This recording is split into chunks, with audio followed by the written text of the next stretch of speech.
নমস্কার। Think tank বাংলায় আপনাদের স্বাগত।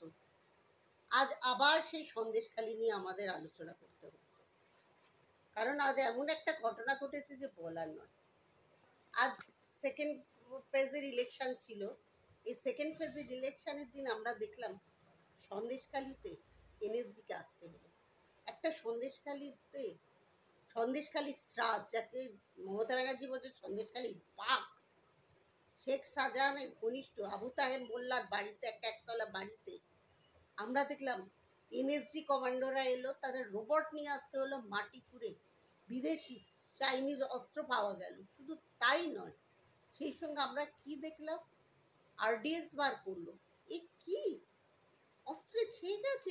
বাংলায় কি আমরা আজকে থাকতে পারবো? আজকে বাংলা কোথায় যাচ্ছে?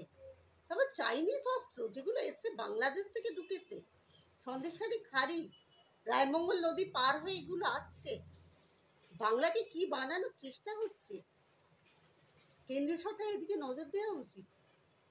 সন্দেশখালিতে আজকে যেটা হলো, তারপরে কুণাল ঘোষকে, টিএমসির যে মুখপাত্র, তাকে বলতেছিল ভোটের সময় ইচ্ছে করে বিজেপি হয়তো এটা ইমপ্ল্যান্ট করেছে। এভাবে আর কতদিন চাপা দেওয়া যাবে? বাংলার আইন শৃঙ্খলা নিয়ে এবার কেন্দ্রীয় সরকার ভাবা উচিত, নির্বাচন কমিশনেরও ভাবা উচিত বাংলা আজ কোথায় দাঁড়িয়ে আছে। দর্শক, দেখতে থাকুন থিঙ্ক ট্যাঙ্ক বাংলা।